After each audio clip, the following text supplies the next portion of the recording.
Ya. En la clase anterior alcanzamos a ver lo que era líneas de energía y empezamos con los primeros conceptos de lo que es conservación de la energía. Y lo que le comentaba era que el principio de la conservación de la energía considera lo que es eh, tres tipos de energía distintas, por así decirlo, que son la energía cinética, la energía posicional o potencial, perdón, eh, con potencial también, y la energía, perdón, la energía cinética, la energía potencial y la energía posicional. ¿Ya? Estas tres energías son propias del escurrimiento y de la ubicación donde estén. ¿Ya? Y el principal concepto, digamos, es que estas tres energías, la sumatoria de estas tres energías, se conserva, ¿ya? Durante todo el desarrollo del escurrimiento dentro de la tubería.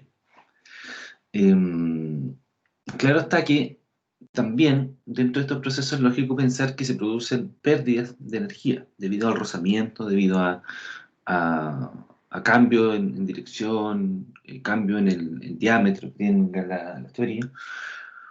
Por ende, esa pérdida de energía que se traduce en calor o en ruido, eh, calor, por ejemplo, el rozamiento que tiene el agua con la tubería produce cambio en la temperatura, eh, debe ser considerado obviamente para el equilibrio, ¿ya? Y va a estar sumada obviamente en el punto donde se perdió. O sea, si viaja el agua de un punto inicial a un punto final, en el punto final, si consideramos solamente las energías, ¿cierto? Cinética, posicional y potencial, eh, se va a perder una cierta cantidad de energía debido a las pérdidas regulares y singulares, ya que es lo que vamos a ver en esta clase. Por lo tanto, esa pérdida de energía tiene que ser sumada a la energía en este punto final para poder obtener la energía en el punto inicial. Ese es el equilibrio que tiene que mantenerse. Vimos las líneas de energía, ¿cierto? Que vamos a hacer ejercicio y vimos los instrumentos de medición, que tenemos el piezómetro, ¿cierto? Y que dijimos que el piezómetro mide la presión estática solamente, mientras que el tubo de pitón mide la presión estática más la dinámica, ¿ya? O sea, la presión estática quiere decir que eh, mide la altura o la carga de presión que tiene el tubo dentro de él, ¿ya? Y esa carga, esa cantidad de presión, que nosotros lo llevamos a metros columna de agua, hacemos una transformación de energía a metros columna de agua para trabajar con esa unidad, es más fácil, podemos, o sea, el agua va a llegar a una cierta altura dentro de este tubo de piezómetro. Y esa cierta altura, que va a estar en metros, va a medir cuánto es la presión que hay dentro de la tubería. Luego nosotros esa altura podemos llevarla incluso a unidades de presión, ¿ya? A pascales o metros partido por superficie. Perdón, fuerza partida por superficie, etc. Mientras que el tubo de Pitot, además de la presión estática, mide la dinámica. Por tanto, además de medir la presión dentro de la tubería, mide la altura de velocidad o carga de velocidad, ¿ya? Al final la carga de velocidad lo que es la energía cinética, pero pasa a llamarse carga de velocidad porque ahora pasa a tener unidades de longitud, de metro, ¿ya? Y como tiene esta forma, el tubo de Pitón, donde tiene un codo, ¿cierto? Y parte de este tubo se pone contracorriente, además de medir la presión que hay, está midiendo la velocidad con la que está entrando el tubo. Por eso es que llega a una altura mayor a la del piezómetro. Y esa altura mayor, esa diferencia de alturas entre ambas, es la carga de velocidad, ¿ya? Como les dije entonces, el equilibrio, voy a dibujarlo acá.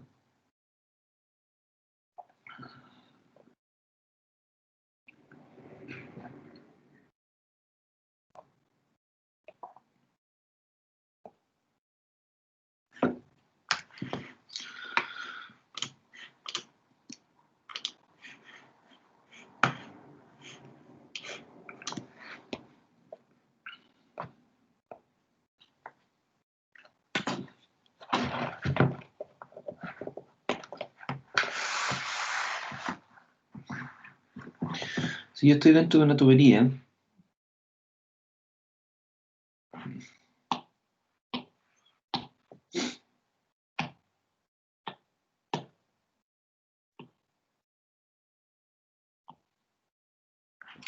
suponemos que esta es la tubería, ya una tubería que es infinita en ambas direcciones, pero para el ejercicio, ¿cierto? Estamos sacando solamente una sección donde vamos a medir dos puntos, un punto 1 y un punto 2. ¿Ya? En el punto 1, dijimos que tenemos tres tipos de energía. Tenemos la energía cinética, ¿cierto? Y la energía cinética, sabemos, ¿cierto? Por física que es media, eh,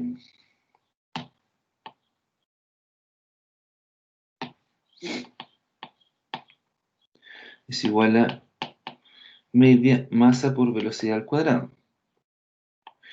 La energía potencial, que es la masa por la gravedad por la altura. ¿Ya? Que en este caso la altura la vamos a representar como Z. Y tenemos por otro lado la energía de presión.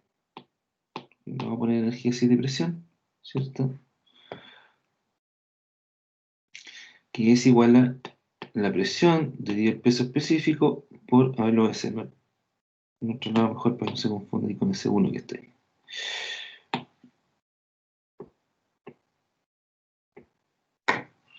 La energía de presión, que es la presión dividida el peso específico por la masa por la gravedad. Por lo tanto, se va la gravedad, ¿cierto? Y me queda que la energía de presión la voy a poner ahí, es igual a la presión por la masa dividido la densidad. Pero la densidad es igual a masa dividido volumen. Por lo tanto, la energía de presión es igual a la presión por el volumen.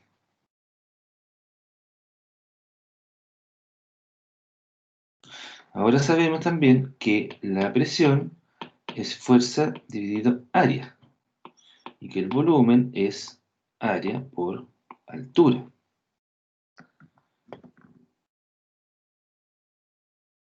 ¿Cierto? ¿Estoy en lo correcto?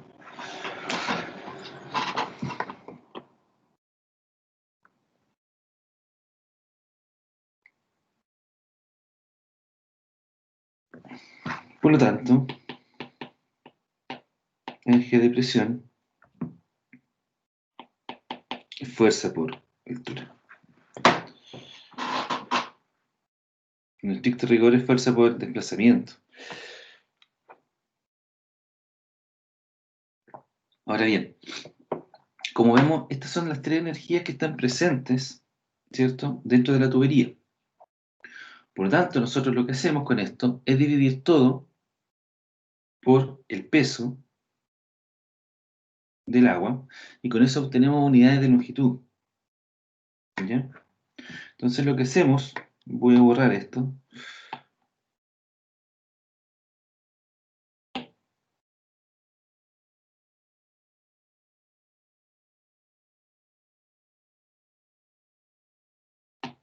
es decir que la energía cinética dividida por unidad de peso, que va a ser la velocidad al cuadrado dividido por 2g, más la energía potencial dividido por el peso, va a ser z, más la energía de presión dividido el peso, que va a ser la presión dividido el peso específico.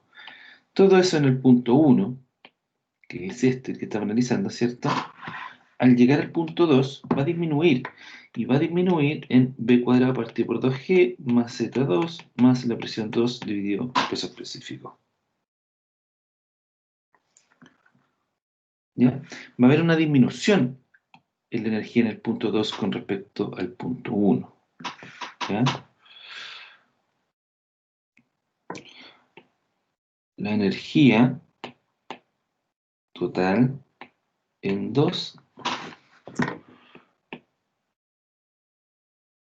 disminuye con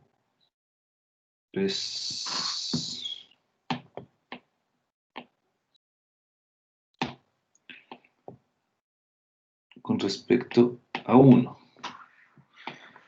¿En cuánto disminuye? En una cantidad igual a las pérdidas totales. ¿Ya? Y las pérdidas totales es igual a las pérdidas regulares más las pérdidas singulares. Por ende,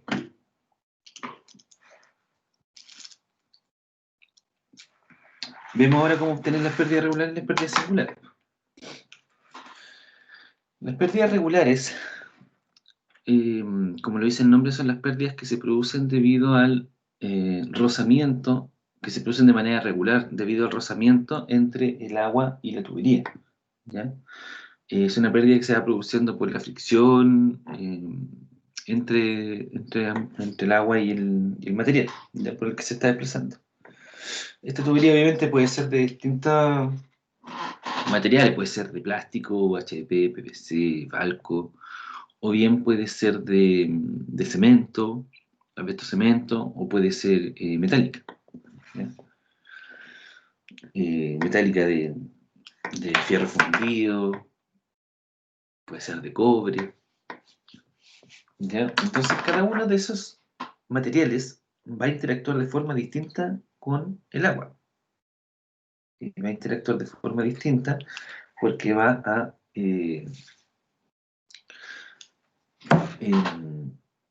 a cambiar la forma en que, no la forma, va a cambiar el nivel de pérdida que va a generar sobre el escurrimiento debido a la composición de este material. Entonces, si el material es más rugoso, es lógico pensar de que va a tener una mayor pérdida asociada, regular, a que si fuera más liso. ¿Ya? Entonces, eh, esa rugosidad que puede tener tiene que estar representado dentro de cualquier ecuación para poder desarrollar el cálculo de la pérdida regular. ¿Ya? Por ejemplo, para poder determinar la pérdida regular, se determina como la pendiente J de la línea de energía y la longitud del desarrollo del escurrimiento. O sea, si nosotros lo llevamos a dibujo, vamos a dibujar nuevamente nuestra sección de tubería.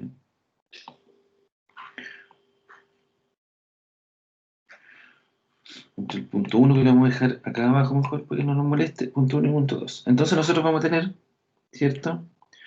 Una línea de energía máxima, que va a ser la máxima cantidad de energía disponible en el escurrimiento entre estos dos puntos que estamos midiendo.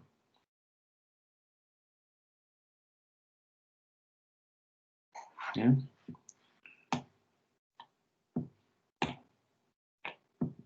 Línea de energía máxima. Y la línea de energía, ¿cierto? Le vamos a cambiar el color. Va a partir en el inicio, en el punto 1, y va a empezar a disminuir, ¿cierto? Constantemente si es que no hay un cambio en el diámetro.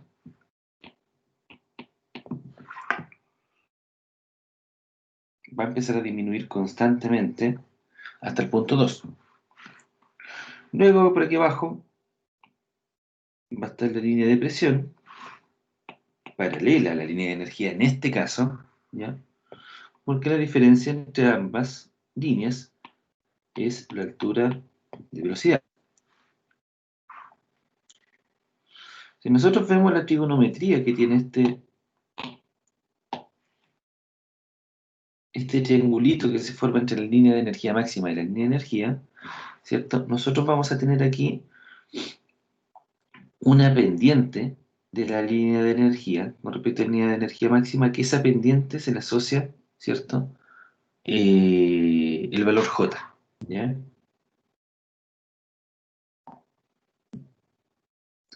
Esta pendiente, la pendiente de la línea de energía es J. Debido a que esta diferencia de altura entre la línea de energía y la línea de energía máxima son las pérdidas totales. En estricto rigor no son las pérdidas totales, son las pérdidas regulares, pero también considera después las pérdidas singulares y con ello se obtiene la pérdida total. ¿Ya? Pero para el caso vamos a pensar en realidad que son las pérdidas totales.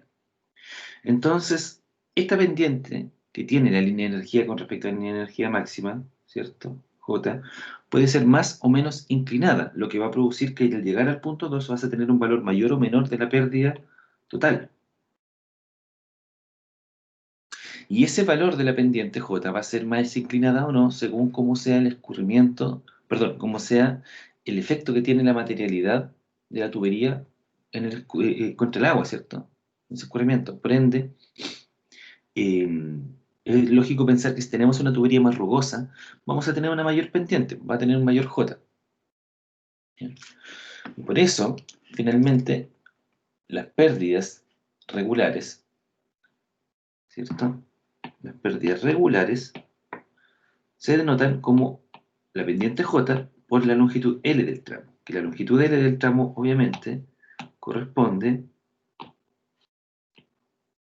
a la longitud total entre el punto 1 y 2.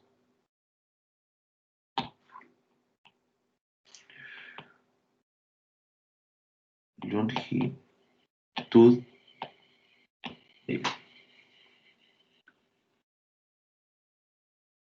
Ahora, obviamente, entonces, la longitud es un dato que más que fácil de calcular, ¿cierto? De obtener. Es simplemente la longitud de la tubería que estamos midiendo, ¿no? O de la sección de la tubería que estamos midiendo. Entonces, todo el problema está en determinar el valor de J. Todo el problema está ahí, en determinar el valor de la pendiente J. Entonces, para determinar ese valor hay distintos métodos, distintas ecuaciones de distintos personajes, ¿ya? Por un lado tenemos a Hazen-Williams, que ellos definen un valor para determinar la pendiente J, ¿ya? En función del caudal, un coeficiente C y el diámetro de la sección, de la tubería. En este caso, como se ve ahí, la J es una constante 10,665 por un caudal elevado a 1,852 dividido este coeficiente C asociado al material elevado a 1,852 y el diámetro elevado a 4,869. Este coeficiente C varía según el tipo de material. Tenemos para el acero un valor de 120, el resto cemento entre 140 y 150 y el PVC 150. Obviamente hay valores coeficientes para distintos materiales y en la bibliografía varían un poco los valores. Por ejemplo, se puede encontrar en algún libro que el asbesto cemento diga 140 y en otro que diga 150. Lo mismo para el PVC, me he encontrado con distintos valores dependiendo del libro de donde se obtenga el coeficiente. Pero son temas netamente de ser más riguroso, ¿no? Con un valor o con el otro. Para las pruebas no tiene mayor implicancia, un número nomás. O sea, se va a utilizar, yo se los daré o tendrán que suponerlo y de acuerdo a su supuesto utilicen cualquiera de los dos valores, va a estar bien. Ya no soy muy estricto con respecto a eso. Tenemos la ecuación de Ludin, que la ecuación de Ludin no considera la rugosidad del tipo de material de la tubería, lo cual parece bien extraño porque obviamente la pendiente J, como lo acabo de explicar, depende de el tipo de material, ¿cierto? De la tubería, debido a que un material más rugoso va a producir una mayor pérdida. Acá solamente considera el valor de caudal y diámetro, ¿ya? Por lo cual, por lo menos lo que yo he visto siempre en diseño, se utiliza la ecuación de Hazen-Williams o alguna otra, ¿cierto? Pero en todos los casos considera la rugosidad de la tubería. Yo personalmente utilizo Hazen-Williams y utilizo también esta ecuación que vamos a ver ahora, que es de Darcy-Weisbach, para determinar la pérdida regular. En el caso de Darcy-Weisbach, lo que considera acá es un factor de fricción, lambda, que en algunas literaturas también aparece como una especie de F, va a depender del tipo de libro, ¿no? Eh, para poder determinar cuánto es la pérdida regular. Entonces, si se fija en la pérdida regular, considera este valor lambda por la longitud de la tubería dividido el diámetro de la tubería y por la energía cinética, ¿ya? Esa U es velocidad. La imagen la saqué de algún libro, por eso es que tienen una nomenclatura distinta. En este caso utiliza una U, pero no es más que la velocidad media de la tubería, ¿ya?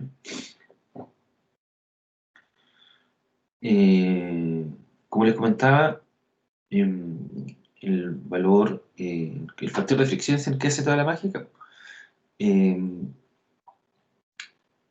es el que va asociado a distintos tipos de materiales, distintos tipos de diámetro, porque obviamente el efecto que tenga la materialidad, la rugosidad de una tubería sobre la pérdida en un escurrimiento no depende solamente del hecho de que sea rugoso, depende también del diámetro, ¿ya? O sea, muy distinto.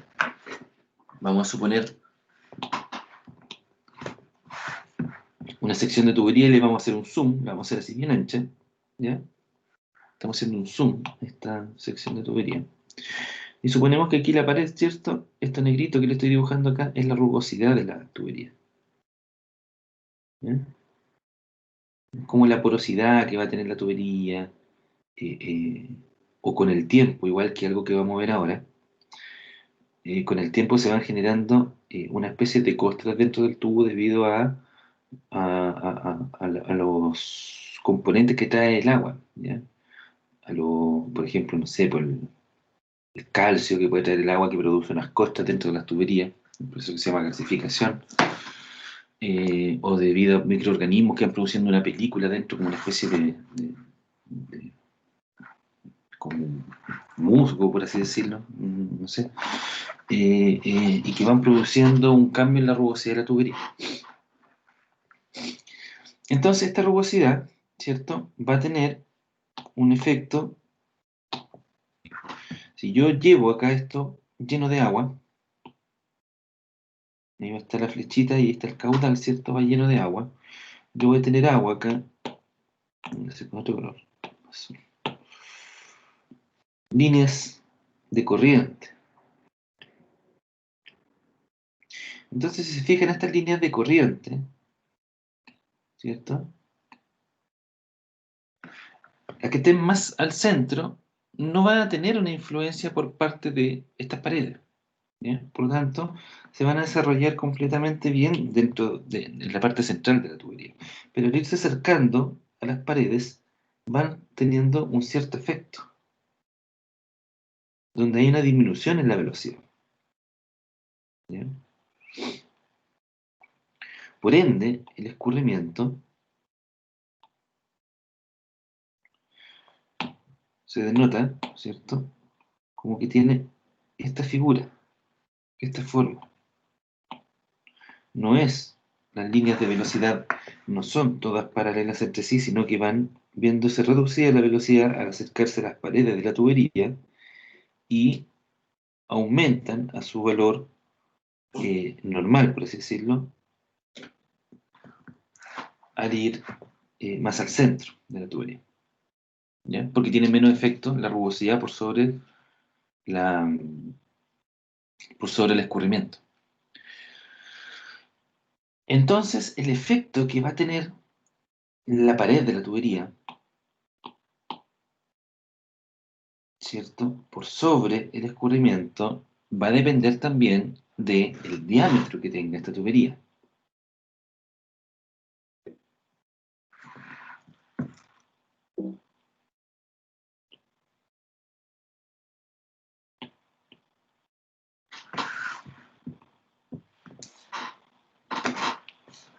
va a depender del diámetro, el efecto que va a tener sobre la pérdida. ¿Ya? Para diámetros más chicos, obviamente, va a producir, el efecto de la pérdida va a ser mayor, porque va a generar una mayor modificación en estas líneas de escurrimiento del agua. ¿Ya? Es lógico pensar que para un escurrimiento, pues, supongamos acá, vamos a hacer una tubería que está al mismo zoom que esta, o sea, tiene un diámetro menor. ¿Ya? Le vamos a hacer aquí que tiene un diámetro de minúscula.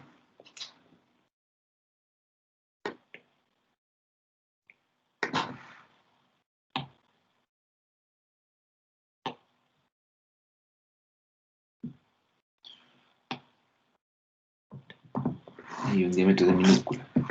Mientras que la tubería de abajo tiene un diámetro de mayúscula. Entonces aquí las líneas de escurrimiento, ¿cierto?, tienen un mayor efecto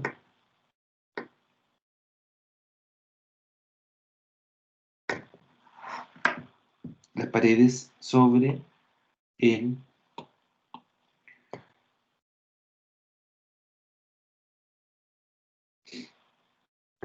sobre el escurrimiento, ¿ya? Que genera una modificación incluso en cómo está conformado este perfil de velocidades, ¿ya?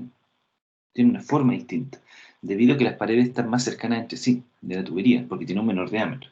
Entonces el efecto va a ser mayor sobre el escurrimiento y va a producir una mayor pérdida, o un mayor factor de pérdida, que en el caso de un diámetro más grande. Entonces eso es importante, la diferencia que tiene la ecuación de Arce-Weisbach con respecto a la ecuación de Hazen-Williams. Porque la ecuación de Hazen-Williams solamente considera el coeficiente C dependiendo del tipo material. Pero la ecuación de Arce-Weisbach considera este factor de fricción lambda, que depende del diámetro, ¿ya? Incluso depende de si el tipo de flujo es laminar o turbulento. Para ver si es que es un flujo laminar, este lambda se calcula como el valor, como 64 dividido el valor del coeficiente de Reynolds, ¿ya? Que Reynolds tiene que haberlo visto en mecánica fluida. Y el Reynolds es igual a la velocidad media por el diámetro de la tubería, dividido la viscosidad cinemática, ya que la viscosidad cinemática es 1 exponente menos 6. Y como ven, el Reynolds depende del diámetro. Por lo tanto, el efecto o el valor del coeficiente de fricción, mejor dicho, va a depender directamente del diámetro. Si el diámetro es mayor, el valor de fricción va a ser menor, que es la lógica que viene del análisis que acabamos de hacer. Si el Reynolds es menor, en realidad generalmente es como si es menor a 2400, ¿ya? Eh, Hay algunos libros que dicen menor a 4500, otros menor a 2400. Se considera que es un flujo laminar y puede utilizarse esta ecuación de lambda.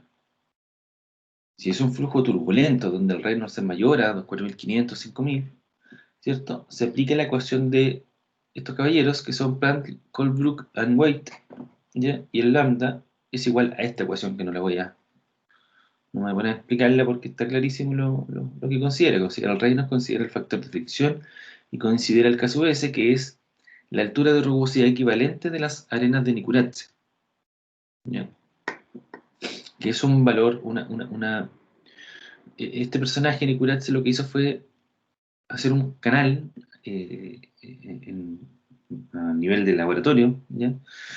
Y en ese canal iba probando con distintas arenas que tenían distintas granulometrías y asociaba el escurrimiento en ese canal y las pérdidas que producían estas arenas, ¿cierto? Las asociaba a la pérdida del material de una tubería. Y con eso él permitió hacer una equivalencia entre sus arenas, su experimento y la pérdida dentro de una tubería. Por ende, está la posibilidad de determinar el valor del coeficiente lambda con esta ecuación. Ahora bien, si se fijan, el coeficiente lambda está tanto dentro como fuera de la ecuación. Entonces ahí se genera un problema debido a que el cálculo, para poder determinar el coeficiente de fricción, es necesario iterar, ¿ya? Porque el valor del lambda, el coeficiente de fricción, está tanto dentro como fuera de la tubería. Por lo tanto, se van probando distintos valores de lambda, eh, tal que esta ecuación se pueda verificar, ¿ya? pueda llegar al mismo valor tanto en el lado izquierdo como en el lado derecho. O sea, si utilizan un valor de coeficiente de fricción, por ejemplo, de 0,01, al lado derecho, al ingresar el valor de lambda en 0,01 junto con las otras variables que están acá, que es diámetro, la arena de Nicurache y el Reynolds, ¿cierto? Tengo que llegar al mismo valor 0,01. Sankey, otro matemático, propuso modificar la ecuación anterior, ¿ya? Y con eso se evita el proceso de iteración. Y en este caso, Sankey utiliza el abaco de Moody para poder determinar el valor del coeficiente de fricción, ¿ya? El abaco de Moody es este, que también son gracias a mediciones experimentales que se realizaron y permitió relacionar el valor del coeficiente de fricción, que como les comentaba, em, esta imagen la saqué de un libro, ¿ya? Donde acá el coeficiente de fricción no es lambda, sino que es una F minúscula, ¿ya? Es lo mismo, es netamente la nomenclatura que cambia, ¿ya? Entonces, para poder obtener el coeficiente de fricción, relaciona el valor del número de Reynolds, lo calcula, ¿cierto? Donde el Reynolds es la velocidad media por el diámetro dividido la viscosidad cinemática, y la relación que existe entre la arena de Nicurache y el diámetro de la tubería. Por ende, yo me ubico acá dentro de mi abaco en el eje, ¿cierto? X, en el eje de la abscisa, me ubico qué valor obtengo del Reynolds, suponiendo que, por ejemplo, no sé, tenemos un valor de 1 por 10 elevado a menos 6, que sería este valor que está aquí, donde en este momento está el mouse, ¿cierto? Luego obtenemos el valor de la relación entre la arena nicurache y el diámetro, ¿ya? Que puede ser, por ejemplo, 0,006. Por ende, nosotros realizamos la intersección entre el valor de las abscisas y las ordenadas, ¿cierto? Y llevamos el 0,006, lo proyectamos acá y llegamos al 1 por 10 elevado a 6 del valor de Reynolds que nosotros dijimos. Y al tener ese punto identificado, ¿ya? Que está acá, me perdí aquí, no sé si puedo dibujarlo. Acá. No me deja dibujar. A ver. No me deja dibujar acá. Luego de haber tenido identificado el punto, proyectamos, ¿cierto?, al eje de las ordenadas en el lado izquierdo y con eso obtenemos el valor del coeficiente de fricción, ya que en este caso estaría entre 0,03 y 0,04. Al parecer, debido a la división que existe en este gráfico, que es un gráfico, como se puede observar, logarítmico, el valor del coeficiente de fricción sería de 0,032. ¿Ya? Y con ese valor, finalmente, podríamos entrar a la ecuación para determinar la pérdida regular. ¿Ya?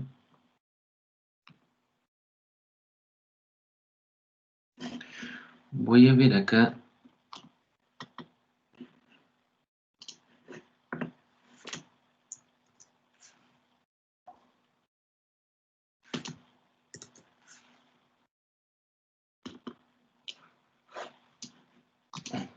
¿Cómo haría eso?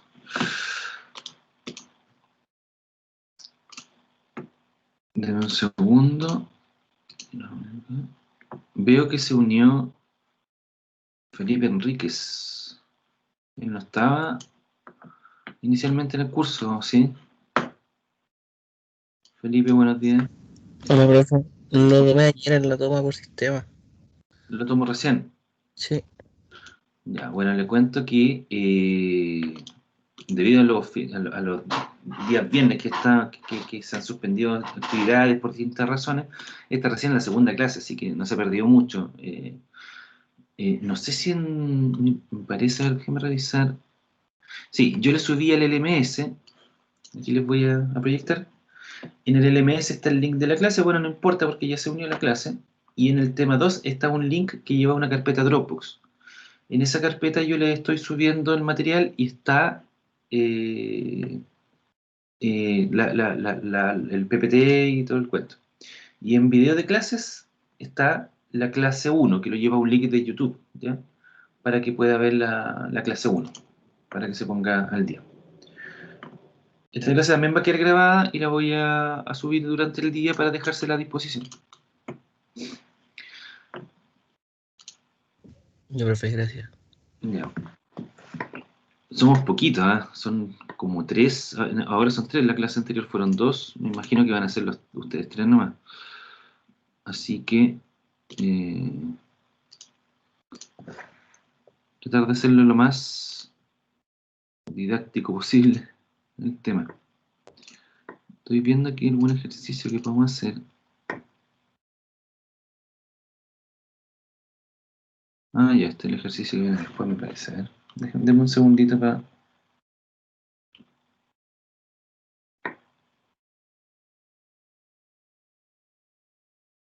Sí, ya. Vamos bien, vamos a seguir pasando materia y vamos a llegar a un ejercicio ahora al final de la clase donde vamos a empezar a ver ya estos temas, a desarrollarlos matemáticamente.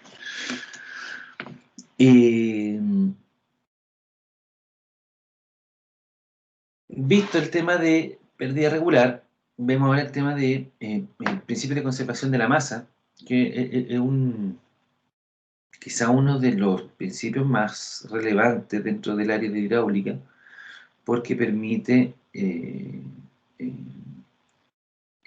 definir un concepto importantísimo para lo que es el cálculo posterior para comprender los escurrimientos, los flujos de agua. Y es que el principio de conservación de la masa considera que la masa, en este punto inicial de la tubería, el punto final, se va conservando. ¿Ya? ¿Cómo es eso? No importa si nuestra tubería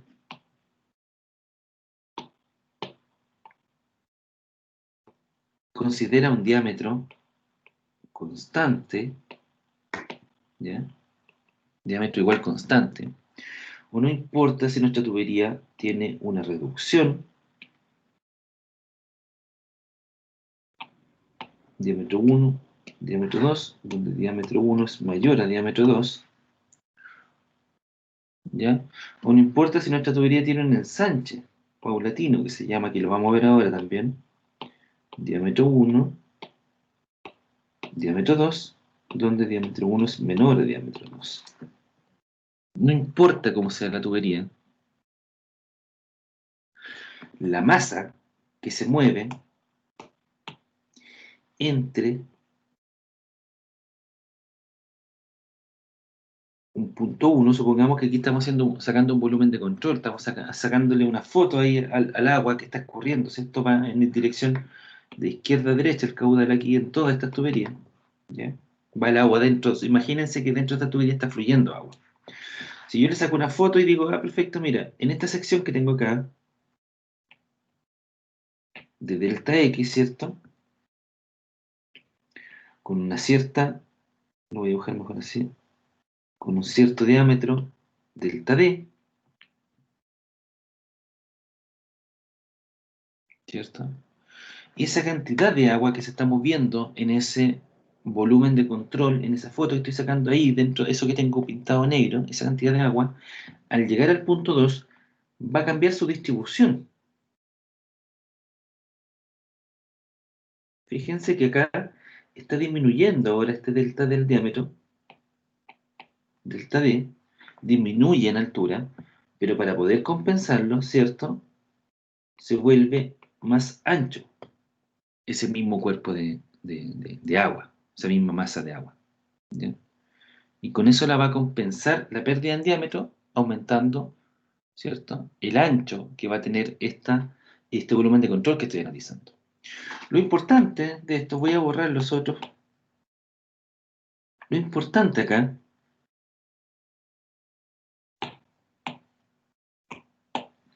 es que esta masa y esta masa son exactamente iguales. sea, el principio de conservación de la masa me dice, no importa cómo cambie la sección, no importa si disminuye el diámetro, si aumenta el diámetro, va a existir una compensación en la velocidad tal que la masa se va a mantener constante. Es lógico pensar que la masa es constante de agua, ¿ya? Porque si no iríamos contra el principio de conservación de la energía. La energía se conserva y la masa es energía, por lo tanto la masa también se va a conservar. O sea, en estricto rigor la masa es masa, pero puede ser transformada en energía. Por ende también se debe mantener constante, así como se mantiene constante la energía. Por lo tanto, lo que va a pasar es que al pasar del punto 1 al punto 2, ¿ya? Al pasar de esta masa 1 a esta masa 2, va a cambiar las características de su escurrimiento tal que pueda haberse disminuido el diámetro en el punto 2, pero va a aumentar la velocidad del escurrimiento tal que pueda mantenerse constante la cantidad de masa que hay en este volumen de control que estamos analizando en comparación con el volumen de control 1. O sea, ambas masas van a ser iguales. ¿Ya? Entonces, la densidad del escurrimiento por el área de la sección donde está viajando esta agua, este escurrimiento, ¿cierto? Por la velocidad a la que está viajando, tiene que ser constante. Entonces la densidad en el punto 1, ¿cierto? Por el área en el punto 1, por la velocidad en el punto 1, tiene que ser igual a la densidad en el punto 2 por el área en el punto 2 por la velocidad en el punto 2. O sea, si nosotros consideramos esta sección, ¿cierto? Nosotros aquí estamos viéndolo desde el punto de vista longitudinal, estamos mirando desde el lado de la tubería. Pero nosotros si la miramos desde atrás o desde adelante, una tubería es redonda, ¿ya? Con diámetro D. Por ende, la masa, que es igual a densidad por volumen, va a ser igual a densidad por área, ¿cierto? Por velocidad.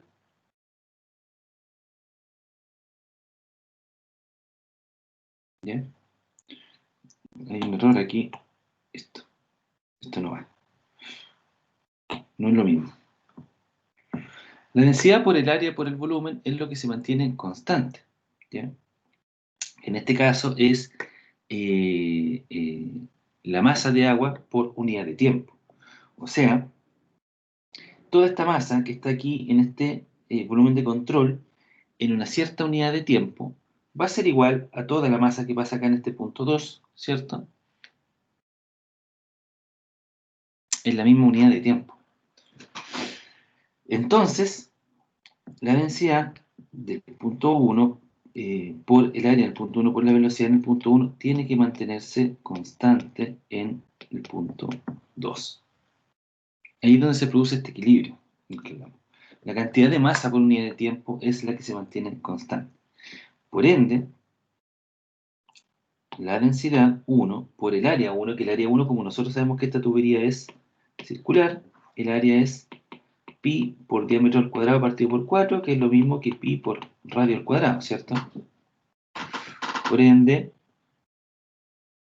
densidad 1 por pi por diámetro 1 al cuadrado dividido 4 por velocidad 1 es igual a densidad 2 por pi por diámetro 2 al cuadrado dividido 4 por velocidad 2. El pi y el 4 pueden ser eliminados ya que están a ambos lados de la misma manera. Y la densidad 1 va a ser igual a, densidad 1 por diámetro 1 al cuadrado por velocidad 1 va a ser igual a densidad 2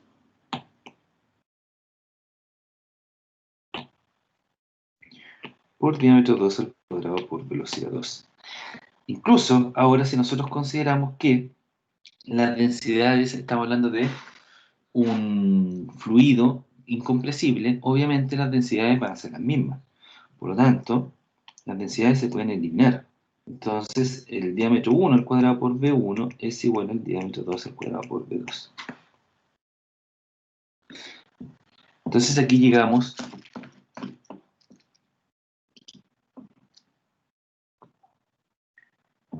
a que la velocidad depende directamente del diámetro. ¿ya? Que esto es importantísimo. Si el diámetro 2 es menor al diámetro 1, acá, perdón, si el diámetro 2 es menor al diámetro 1, para que pueda haber una compensación y una igualdad en este equilibrio, ¿ya? Si el diámetro 2 es menor, la velocidad 2 va a ser mayor a la velocidad 1. O sea, va a existir una aceleración en el escurrimiento entre el punto 1 y el punto 2. Y es por eso que tiene esta forma donde el delta X aumenta, porque ahora este cuerpo, este volumen de control, viaja a una mayor velocidad, por ende, ¿cierto? Va a ser mayor en delta X que el volumen de control, ese mismo volumen de control en el punto 1. Finalmente, el principio de conservación de la masa, para un fluido incompresible, donde eliminamos las densidades, tenemos que el área por la velocidad es constante, ¿ya? Y el área por la velocidad es el caudal. Por ende, acá, todo esto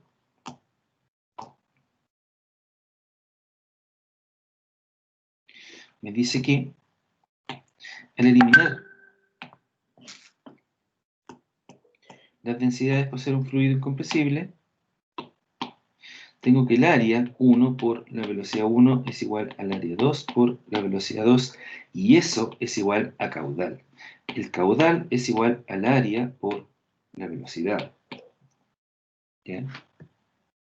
Es la cantidad de masa que pasa por unidad de tiempo. Eso es lo que se va manteniendo constante, ¿ya? Estas las unidades, obviamente son metro cubo partido por segundo, litros partido por segundo, metro cubo partido por minuto, etc. O sea, todas las unidades que tengan que ver con volumen y tiempo, ¿ya? El análisis dimensional es volumen versus. Análisis dimensional es volumen versus tiempo, ¿ya? Entonces, el principio de continuidad dentro de una tubería aplica de que el caudal que entra a la tubería tiene que ser igual al caudal que sale de la tubería. La masa por unidad de tiempo, ¿cierto?, que entra a una tubería es igual a la masa por unidad de tiempo que sale de la tubería. ¿Qué tipo de alteración entonces hay en el escurrimiento? Que es importante porque esto ayuda a comprender y a definir el, el coeficiente de fricción de una tubería. Tenemos el caso de las biopelículas, ¿ya?, que son una de las alteraciones que se producen entre la tubería y el escurrimiento, y que estas biopelículas son microorganismos que vienen con parte del fluido, del agua en este caso, ¿ya?, y que se van adosando a la pared de la tubería, ¿ya? Entonces, estas... un segundito, que voy a cerrar aquí el WhatsApp que me está sonando. Estas biopelículas se van adosando a la pared, como les comentaba, y van cambiando la rugosidad de la tubería, ¿ya? Se forma como una especie digamos, de lámina al interior de la tubería, como un musgo puede ser, que cambia la rugosidad, entonces cambia las condiciones hidráulicas, ¿ya? Porque cambia el coeficiente de fricción. Y, con eso va a cambiar las condiciones hidráulicas para lo que fue calculada esa tubería. Entonces es un problema que se genera bastante seguido dentro de las tuberías de agua. De hecho, en sectores más costeros donde se tienen, perdón, en sectores más cordilleranos donde se tiene mayor problemas con respecto a este problema, ¿ya? Tenemos el caso de la incrustación, que son cuando se incrustan capas calcáreas o magnésicas dentro de la tubería. Esto genera dos problemas, que es por un lado que cambia las características hidráulicas de la tubería porque va a cambiar el coeficiente de fricción o factor de fricción, y por otro lado también va a producir una disminución en el diámetro. O sea, si nosotros, yo esto lo he visto en varias oportunidades cuando trabajaba en Concepción, y veíamos de repente matrices, las cortábamos para ver en qué estado estaban, matrices de agua potable, y nos dábamos cuenta que estaba con un montón de incrustación en la tubería. O sea, si esa es la tubería, ¿ya? Ese es el diámetro inicial de la tubería, el diámetro interior. Dentro nosotros la cortábamos y nos dábamos cuenta que tenía una capa calcárea que te disminuía el diámetro. O sea, todo esto, ¿cierto? Que estoy pintando, chorando acá, todo eso era calcio adosado a la pared. Es como por ejemplo la gente que ha ido al campo o que vive allá. Dentro de las teteras generalmente se ponen como una especie de color gris, medio entre negro gris, ¿ya? Y que es medio suave de hecho, y que es una capa de calcio que se adosa a la pared. ¿Ya? Y que en el campo generalmente la gente antigua le metía unas polcas a las teteras, por ejemplo, y con eso la sacudían y golpeaban estas capas de calcio con las polcas y la iban rompiendo. ¿Ya? Es un sarro finalmente que se forma dentro de la tubería. Entonces cambia, por un lado, la rugosidad, por lo que va a cambiar las condiciones hidráulicas, los cálculos van a variar debido a este cambio en la rugosidad. Y por otro lado genera una disminución en el diámetro, lo cual obviamente también genera cambios en las condiciones hidráulicas. Por eso es que este es un problema más o menos grave. O sea, si yo estoy haciendo un cálculo, estoy calculando, por ejemplo, las pérdidas, que es mi cálculo hidráulico, y las pérdidas dependen de la rugosidad y dependen del diámetro, como ya lo vimos, obviamente esto va a afectar a ambas condiciones. Va a disminuir el diámetro útil de la tubería y va a cambiar la rugosidad. Por eso es que es tan complicado el tema de la incrustación. ¿Ya? Tenemos la corrosión, que es un problema que se genera constantemente en las tuberías metálicas, sobre todo las tuberías de cobre, y tiene que ver con el desgaste que se produce debido al ataque químico de la oxidación. ¿Ya? Se oxida debido al agua que tiene contacto con el aire, se genera un proceso de oxidación en la tubería y se la va carcomiendo hasta que puede incluso hasta perforarla. No sé si ustedes han visto en alguna oportunidad, han dejado una pieza metálica a la intemperie y se dan cuenta que después está naranja y que está bastante carcomida. ¿Bien? A mí me pasó ahora, por ejemplo, que para el 18 tuve que cambiar la parrilla porque resulta que la que tenía de repente se me quedaba afuera de la terraza y se mojaba. Y después con el calor, ¿cierto? Al hacer otro asado, al final se fue comiendo todo el metal de la parrilla y se perforó. ¿Ya? Y estaba naranja, oxidada. Por lo mismo. O una bicicleta también, yo he visto bicicletas de repente que las dejan ahí a la lluvia y después en contacto con el sol y el aire se va también oxidando. Las mismas rejas de las casas. Ustedes van a las rejas que generalmente son pintadas negras, ¿cierto? Uno va a verla y de repente ya cuando están más o menos viejas la pintura no se ha pintado en un tiempo, está en naranja, sobre todo en la parte inferior, la que está en contacto más con el agua, ¿cierto? Y eso es oxidación, justamente. Y por último tenemos la abrasión, que también es un tema muy relevante y que se produce por distintos eventos, y que es el desgaste mecánico debido al mismo rozamiento de las partículas con la tubería. ¿Ya? El hecho de que haya rozamiento constante entre la tubería y el agua va produciendo lógicamente un desgaste, una erosión, y eso produce de que vaya debilitándose las paredes de la tubería hasta un punto en que incluso pueden perforarse debido a esta erosión que se produce en ella. Generalmente, esta erosión se produce por distintos factores, por presencia de partículas dentro del agua o por el rozamiento mm, del agua con la tubería o por la incorporación de burbujas que chocan contra la tubería, que lo vamos a ver, que es un fenómeno que se llama cavitación, y va produciendo todo este desgaste. ¿Ya? Eh, Se debe también, entre otras cosas, a la velocidad con la que va el agua dentro de la tubería. ¿Ya? A mayor velocidad que vaya el agua dentro de la tubería va a producir mayor desgaste. Por ende, también está regulado dentro de la normativa chilena que el agua no puede viajar a más de una cierta velocidad. ¿Ya? Eso. ¿Dudas o consultas con respecto a lo que hemos visto?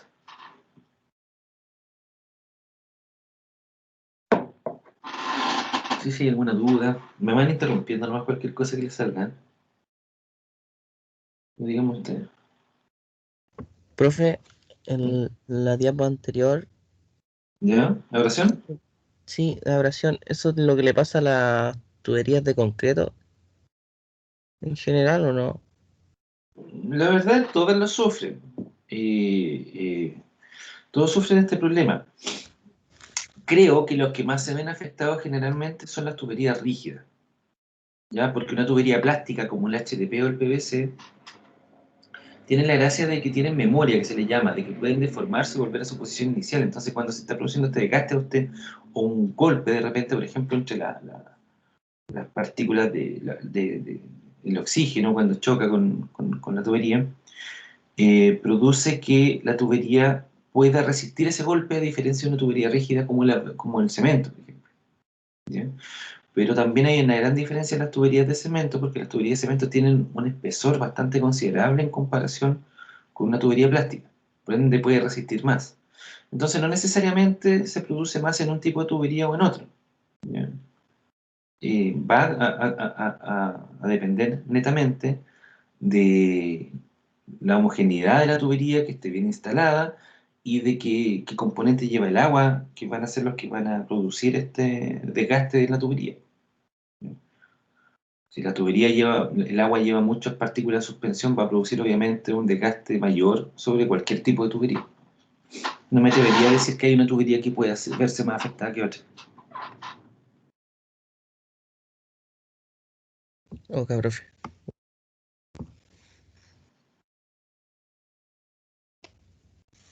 No sé si hay alguna otra consulta.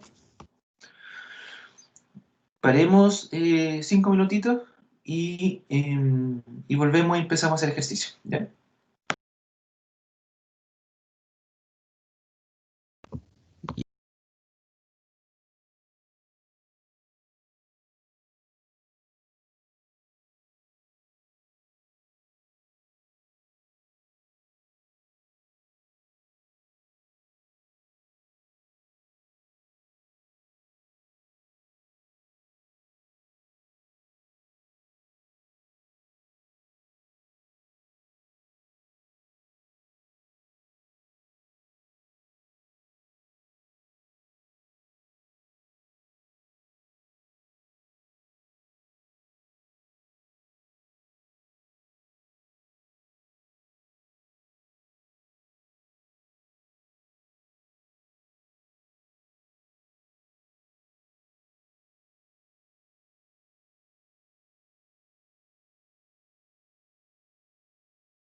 Ya, ¿están acá, chicos?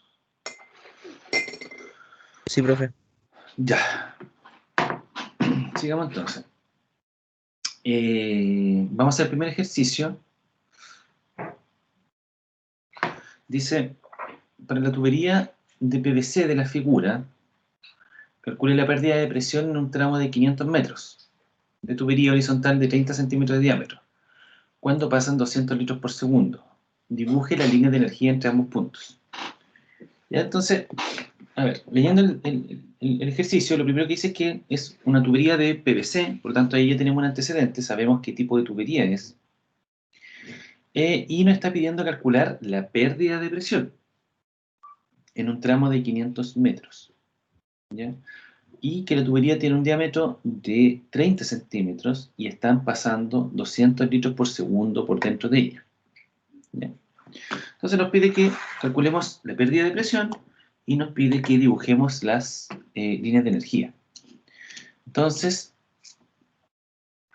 tenemos nuestra sección de tubería. Tenemos nuestra sección de tubería, que la voy a dejar acá arriba. No, la vamos a dejar abajo porque después tenemos que dibujar las líneas de energía. Voy a dibujar mejor acá abajo. ¿Ya? Tenemos nuestra sección de tubería entre el punto 1 y el punto 2. Vamos a analizarla. ¿Ya? La tubería tiene un diámetro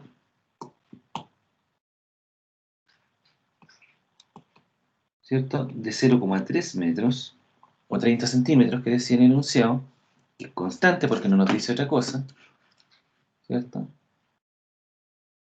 Tubería horizontal de 30 centímetros de diámetro, por lo tanto asumimos que es una tubería de diámetro constante de 30 centímetros. Por dentro de la tubería está pasando un caudal, ¿cierto?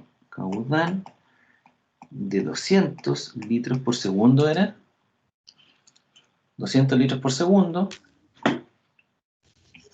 o 0,2 metros cubos por segundo. ¿Ya? No voy a hacer la conversión, pero eh, los litros se transforman en metros cubos dividiendo por 1000. ¿Ya? Tiene que ver con un cambio en la unidad, ¿no? Ya recordar que los litros, un litro son 1000 centímetros cúbicos, por lo tanto estos serían 200.000 centímetros cúbicos por segundo.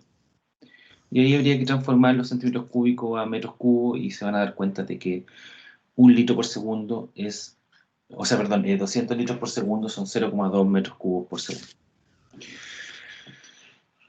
La longitud de la tubería, lo vamos a dibujar aquí abajo, la longitud de la tubería L es de 500 metros. ¿Ya? Y nos pregunta entonces por calcular la pérdida de presión. Entonces, nuestro equilibrio de Bernoulli,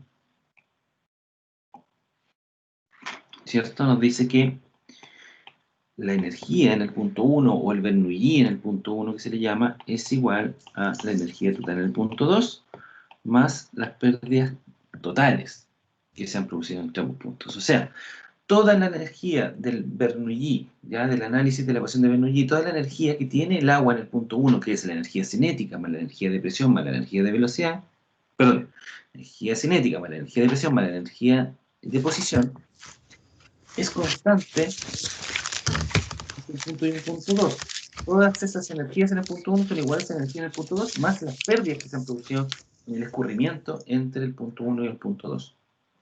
Por lo tanto, si descomponemos esta ecuación, Bernoulli en el punto 1 es la altura o carga de energía cinética más la altura posicional de la energía potencial más la altura de presión, ¿cierto? Tiene que ser igual a y así el punto 2 más la posición del punto 2. Don Felipe, mute por favor el micrófono que se escucha en su cuaderno. Más la presión en el punto 2 más las pérdidas totales. Ese es el equilibrio.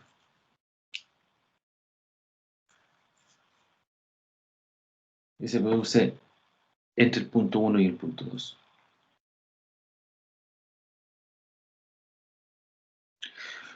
Ahora bien, ¿qué podemos nosotros concluir de esto? Analicemos primero la energía potencial. Esta tubería es horizontal, ¿ya? Por lo tanto, si es una tubería horizontal, la altura del eje de la tubería, la altura Z del eje de la tubería con respecto a cualquier referencia, supongamos que la referencia va a ser, no sé, el fondo acá del final de esta hoja, ¿ya? Supongamos que esa es la referencia, por lo tanto, el eje de la tubería con respecto a esa referencia tiene una altura Z1, mientras que en el punto 2, ¿cierto? La altura del eje de la tubería con respecto a esa, a esa referencia, que es la parte inferior de la hoja, sigue siendo la misma, porque la tubería es horizontal. Por lo tanto, en este caso, Z1 es igual a Z2. O sea, nosotros dentro de nuestro equilibrio de energía podemos eliminar los valores de Z. No porque sean cero, sino que porque son iguales. ¿Ya?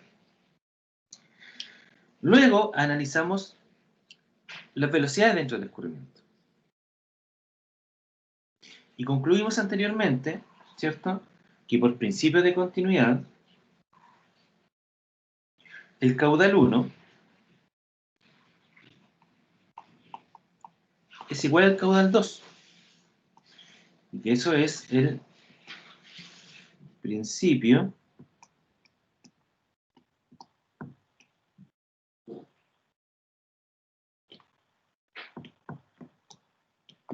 de continuidad.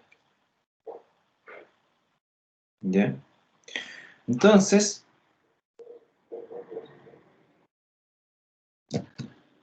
el principio de continuidad, al descomponer la ecuación de caudal, tenemos que área 1 por velocidad 1 es igual a área 2 por velocidad 2.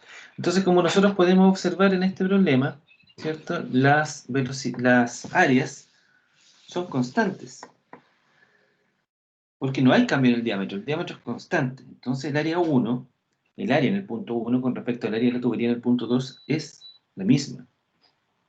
Entonces, al ser áreas iguales, las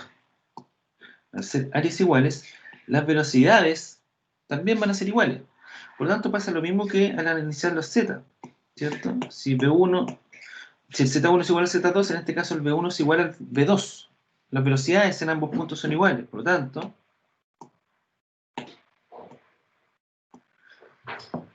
también las energías cinéticas van a ser constantes entre un punto y el otro.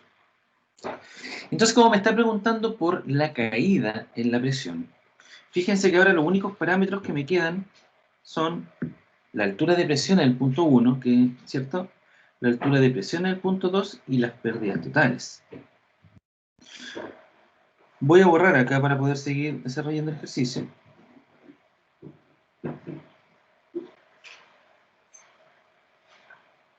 Y me dice que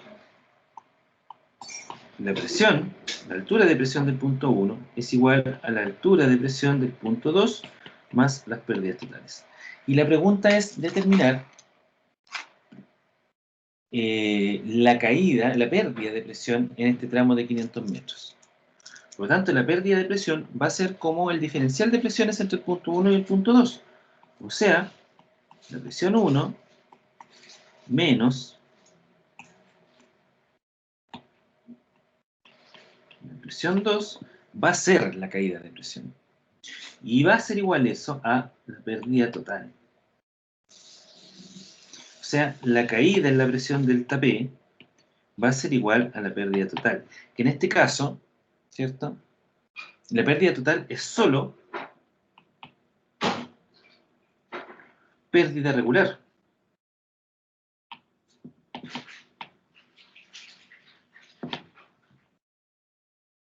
Vamos a ver después por qué, porque todavía no hemos visto pérdidas singulares de partida, pero porque no hay ningún cambio en la dirección ni ningún tipo de cambio en el escurrimiento. ¿Ya? Y al no existir un cambio en el escurrimiento, no puede producir pérdidas singulares. Por lo tanto, solamente tenemos pérdidas regulares en estos 500 metros de tubería. ¿Ya? Entonces la caída de la presión va a ser igual a esta pérdida regular. Todo lo que disminuya la presión va a ser debido a la pérdida regular. ¿Cómo calculamos la pérdida regular? En este caso, nosotros tenemos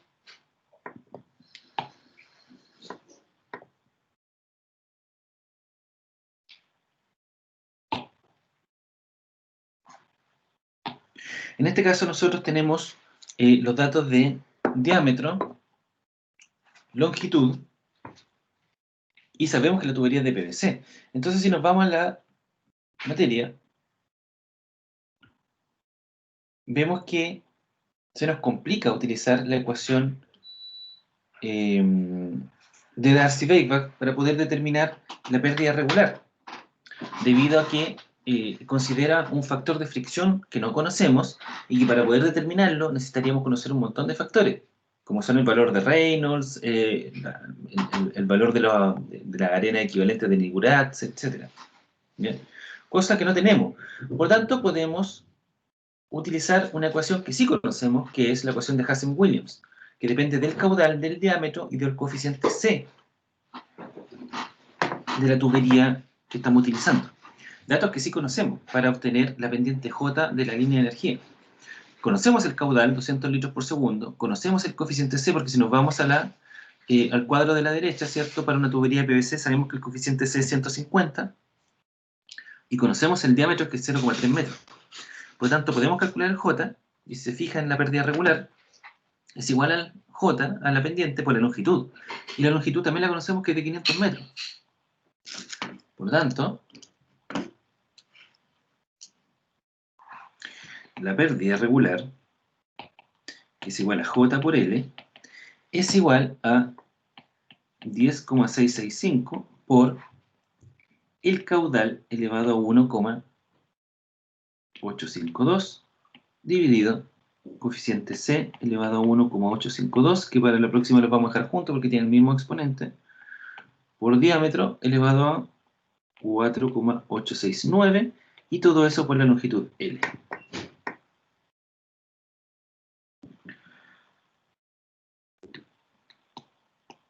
La pérdida regular es este sombrerito que hago yo, ¿cierto? Que es el alfa, sub R, y con eso yo denoto la pérdida regular.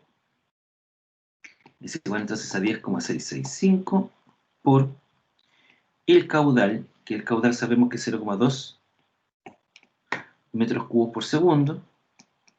Vamos a trabajar sin unidades porque acá el exponente, como son medio, son fracciones, ¿cierto? O sea, no fracciones, no son números enteros, queda un poco complicado el tema de las unidades, por lo tanto no la vamos a utilizar. Pero para poder entrar a esta ecuación tenemos que entrar con metros cúbicos por segundo. Tenemos el coeficiente C, ¿cierto?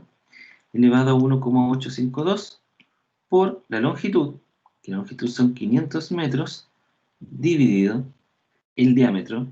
El diámetro es 0,3 metros, ¿cierto? 0,3 elevado a 4,869.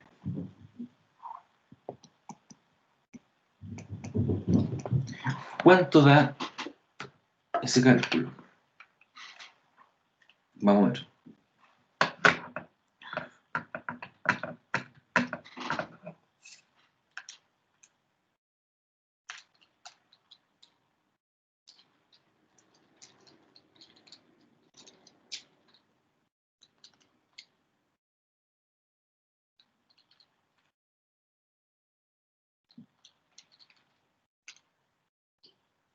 A mí me da 8,87 metros.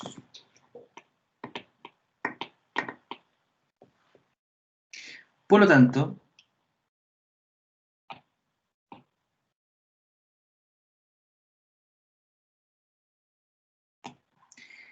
la caída en la presión, en la altura de presión, ¿ya? Como sabemos que es igual a la pérdida regular, va a ser en este caso 8,87 metros. O sea, sin saber nosotros cuánto es la presión en el punto 1, porque no conocemos cuánto es el valor de la presión en el punto 1, y no conocemos cuánto es el valor de la presión en el punto 2, podemos saber que la diferencia entre ambas es 8,87 metros. ¿Ya? No tenemos los valores justos de cuánto es la presión en cada punto, pero sí sabemos cuánto es la diferencia entre ambos puntos. Ahora, fíjense que lo interesante de la caída en la presión es la pérdida. Por lo tanto, todo lo que se pierde en energía debido al rozamiento del agua con la tubería produce una disminución en la presión y en ninguna otra de las variables. No produce un cambio ni en la velocidad por principio de continuidad, ni produce un cambio obviamente en la posición de la tubería, porque la tubería que sea horizontal no depende de la pérdida. ¿Ya? Solamente una, la forma en que se estableció nomás la tubería, pues se puso horizontal. Por ende, toda la pérdida que se genere entre el agua en el escurrimiento, ¿cierto? Entre el rozamiento del agua con la tubería, genera una caída en la presión del agua. Entonces ahí se ve la relevancia de cuando después, que ustedes lo van a ver cuando vayan a diseñar redes de agua potable, por ejemplo, para una casa, la relevancia que tiene el tipo de material que se utiliza. Porque al utilizar un material más rugoso, que genere mayores pérdidas, ¿cierto? Lo que van a tener es una disminución en la presión del agua dentro de la casa. ¿Ya? Entonces, eso es el efecto que esto tiene eh, para el trabajo. Digamos. No sé si hay alguna duda o consulta con respecto al ejercicio.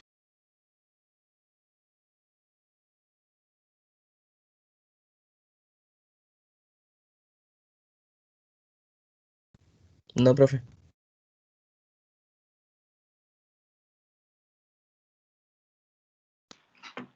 Ya. Lo que queda ahora es dibujar la línea de energía, ¿cierto?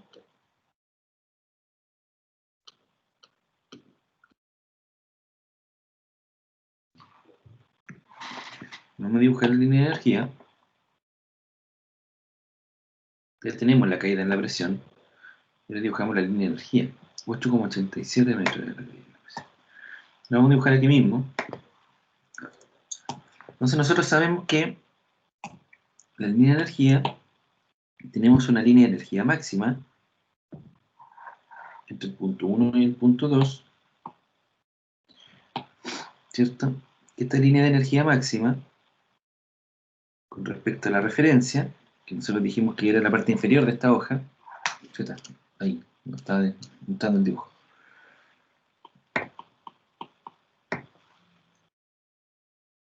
Y considera, ¿cierto? Una altura Z1, considera una altura de presión y una altura de velocidad. La altura Z se mide entre el eje de la tubería y la referencia. ¿Bien? La altura de presión se mide entre el eje de la tubería y el punto imaginario hasta donde debiese llegar la presión del agua, ¿cierto? Que es este que está acá. Ahora, si nosotros instaláramos un tubo de pitot en ese punto, el nivel de agua, ¿cierto? Dentro de la tubería subiría por ese tubo de pitot hasta ese punto. Esa sería la representación gráfica. Y luego tenemos una carga de velocidad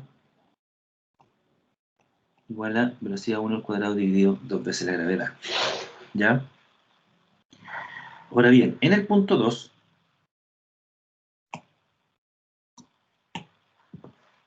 también vamos a medir la línea de energía desde la referencia hasta la línea de energía máxima. Y en este caso tenemos también una altura Z de la tubería, del eje de la tubería con respecto a la referencia, que es constante porque la tubería es horizontal, y tenemos una caída en la presión. Tenemos una presión menor, ¿cierto? Acá, porque tenemos una caída en la presión. Una caída en la presión que va a producir que nuestra línea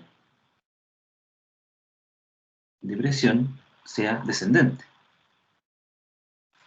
¿Ya? Esta es la línea de presión. Y una altura de velocidad que es constante por principio de continuidad, porque no hay cambio en el diámetro, ¿cierto?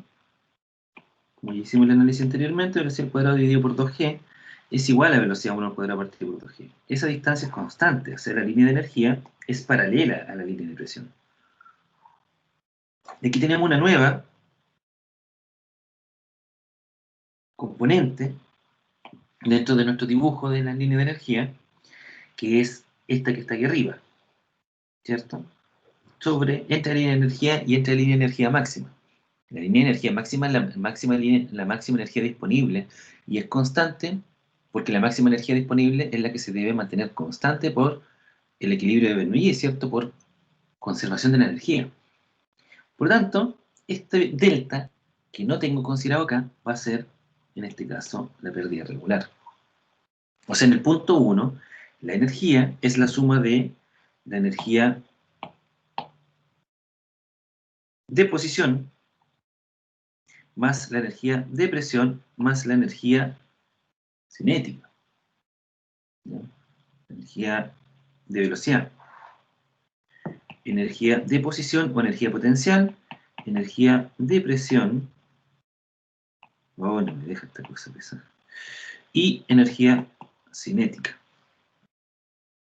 Mientras que en el punto 2 sigue siendo la misma energía cinética, cambia la energía de presión, disminuye porque cayó la presión debido a estas pérdidas que se produjeron, la energía potencial sigue siendo constante y además tengo una pérdida asociada que me produce una caída en la presión. O sea, una pérdida en la energía y por ende en la presión. Ya. Esa sería entonces la línea de energía de este problema. El ejercicio 2, se lo voy a dejar como tarea, dice calcula el diámetro que debe tener una tubería de PVC nueva de 2.400 metros para transportar 1 metro cubo por segundo de agua con una caída en la línea piezométrica de 64 metros. O sea, esto es al revés. Le está pidiendo aquí determinar el diámetro. ¿Ya? Así que este queda como tarea, lo revisamos la próxima semana. Háganlo eh, para que vayan aprendiendo a desarrollar estos problemas que son bastante sencillos ahora inicialmente.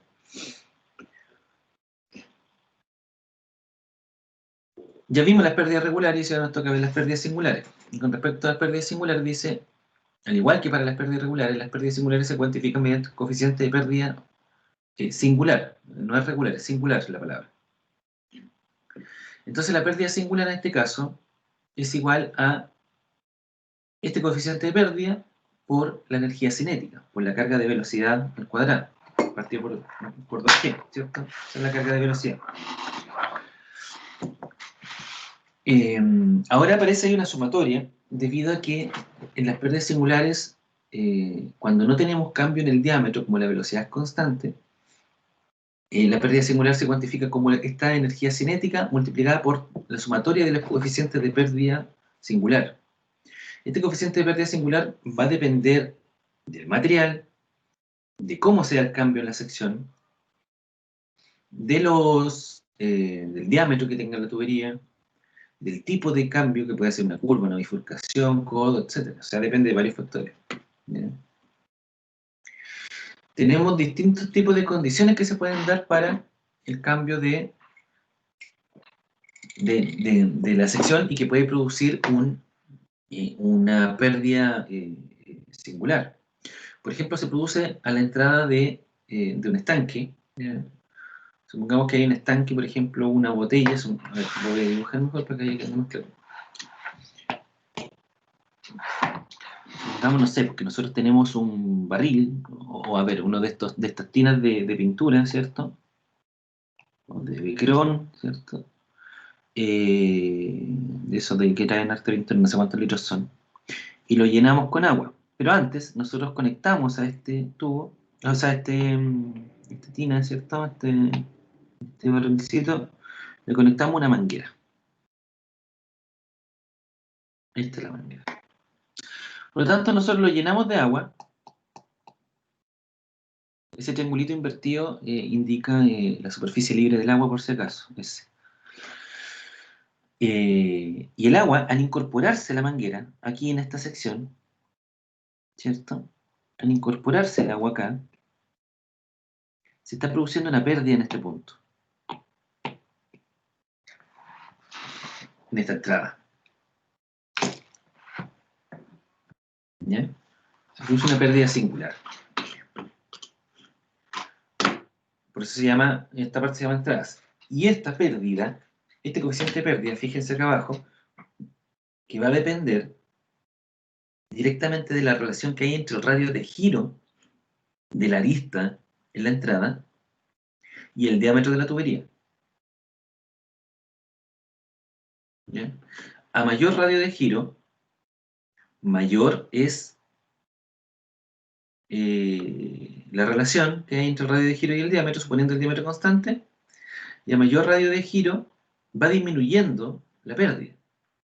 Lo cual es lógico, porque si hay un mayor radio de giro, ¿cierto? Supongamos que el menor radio de giro es la última imagen, la de la derecha, y el mayor radio de giro es la primera. Fíjense que la gran diferencia es que al tener un mayor radio de giro, es más suave la transición entre un punto y el otro. Por ende, va a ser menor la cantidad de energía que se pierde. Si es menor el radio de giro, ¿ya? Si es cero, por ejemplo, el radio de giro, que es el caso de la última imagen, donde tenemos un ángulo recto ahí, no tenemos radio de giro porque no hay ninguna, no hay una angulación suave, sino que es un ángulo recto, el radio es cero. En este caso, la pérdida es máxima, que es 0,5. Este es el coeficiente de pérdida singular. ¿Ya? Y mientras más suave sea esta transición, mientras mayor sea el radio de giro, va a ir disminuyendo la pérdida. De la misma manera, va a depender también el coeficiente del diámetro que tenga la tubería. Porque obviamente, como hablábamos delante, para la pérdida regular, para la pérdida singular pasa algo similar. ¿Cierto? A mayor diámetro va a ser menor el impacto que va a tener esta pérdida de energía que se va a producir debido a esta cambio de la sección en estos puntos, en el punto extremo. ¿Ya? Entonces va a depender tanto del radio de giro como del diámetro de la tubería. Y dependiendo de esa relación, voy a tener mi coeficiente de pérdida singular. No sé si hay alguna duda con respecto a esto.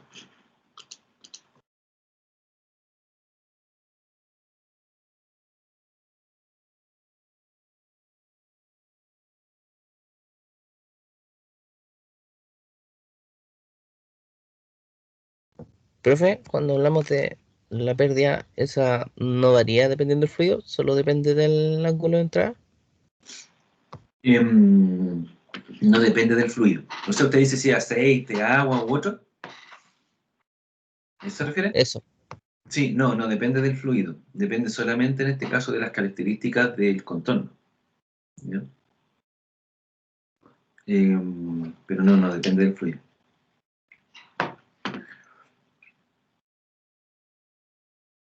Tenemos otro caso que son, por ejemplo, los angostamientos, que tenemos dos tipos de angostamiento, que puede ser brusco o paulatino. Con brusco se entiende de que sea un cambio rápido, ¿cierto?, entre una sección y otra. Un paulatino que es más gradual, ¿ya? Que obviamente también produce una variación distinta en cuanto al nivel de pérdida. Si es paulatino, si es brusco. Si es brusco va a tener una pérdida o un coeficiente de pérdida mayor asociado que en el caso de uno paulatino. Y se debe principalmente a que en un cambio brusco, en la sección rectangular, digamos, al venir las líneas de energía, las líneas de velocidad del agua son paralelas, ¿ya?, unas con otras, y vienen en la dirección del escurrimiento y se encuentran con paredes, por lo tanto van a chocar con estas paredes y va a producir vórtices, ¿ya? Recirculación del agua, etc. Entonces, al producirse eso, se va a generar una pérdida de energía considerable en esos puntos. Mientras que si es paulatino, las líneas de energía van a llegar a un punto y van a empezar a cambiar en su pendiente nomás y van a empezar a reducirse para llegar a este nuevo diámetro que es más pequeño. Y va a producir una pérdida de energía menor. ¿Ya? Como dice acá, estas pérdidas singulares se producen debido a la obstrucción del flujo durante el cambio de sección. Dependiendo de la geometría, si el cambio es muy brusco, como el caso del angostamiento a la izquierda, se puede producir la separación de la capa límite de la pared formándose vórtices, que es lo que les comentaba recién. Tenemos el caso contrario, que son los ensanches, ¿cierto? Que pasa exactamente lo mismo. y que en un ensanche brusco el agua pasa directamente desde un diámetro menor a un diámetro mayor, y también las líneas de energía, ¿cierto? La capa límite se separa de este primer tramo de tubería y no se une inmediatamente al nuevo tramo, a la nueva pared de la tubería más ancha, sino que sí, también se va a unir paulatinamente. Entonces van a quedar aquí espacios que se van a llenar de aire, ¿cierto? Y van a producir también recirculación del agua, debido a que en un momento en cuando se llene la tubería de diámetro mayor, el agua va a recircular hacia atrás y va a mantener aquí unos vórtices, ¿cierto? Que van a producir estas pérdidas acá. A diferencia de un ensanche paulatino, ¿cierto? Que no va a generar estas grandes pérdidas.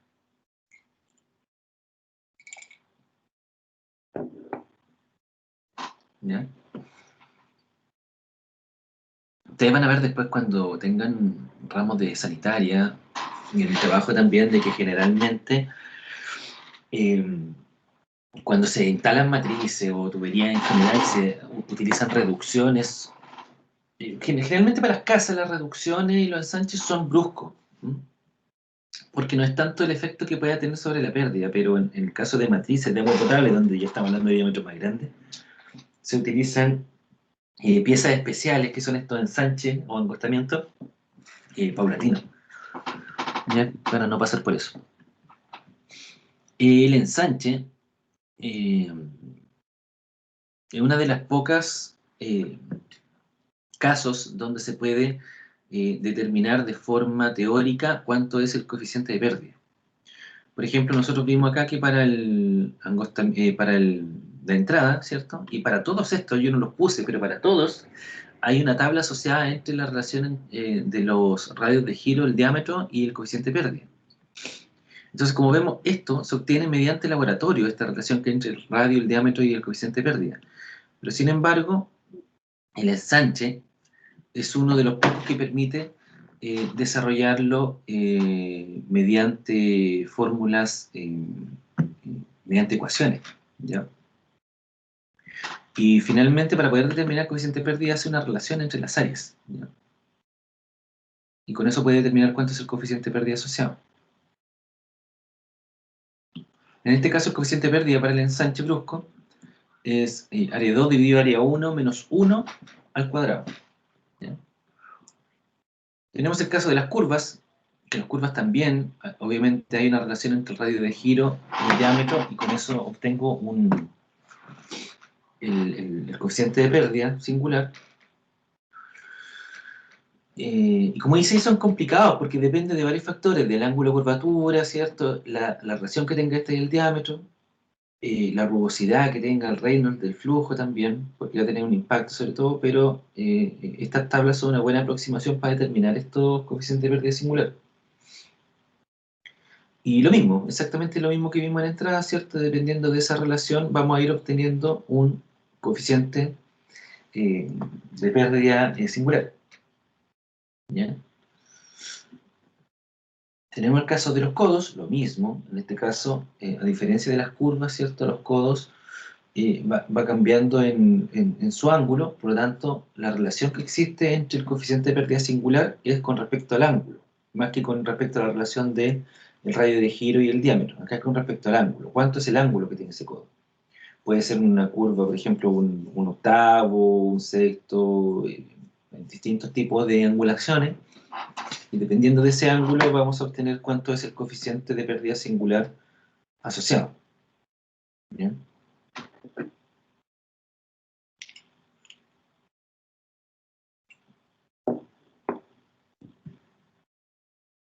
Tenemos el caso de las bifurcaciones.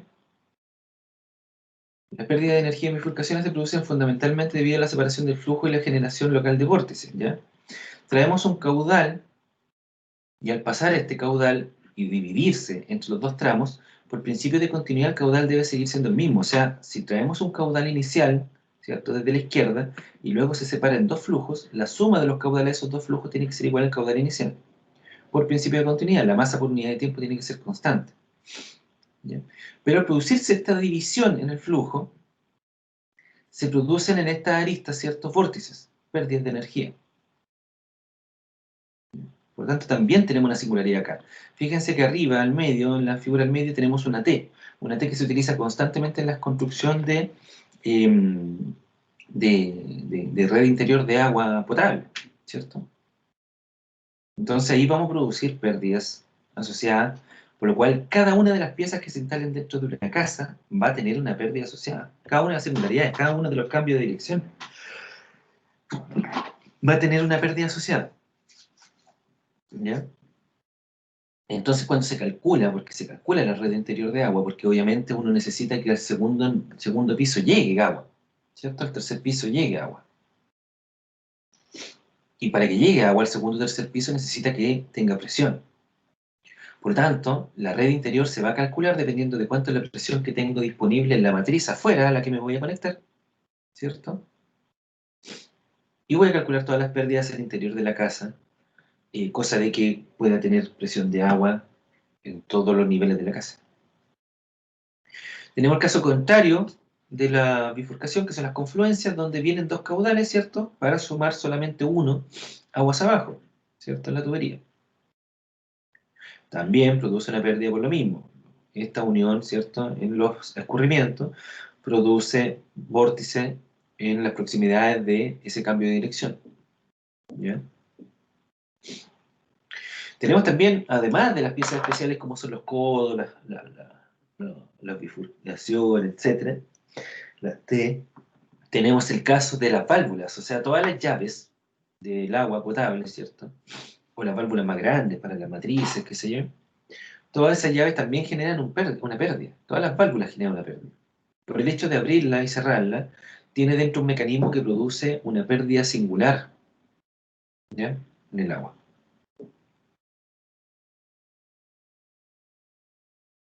Dudas con respecto a las pérdidas singulares.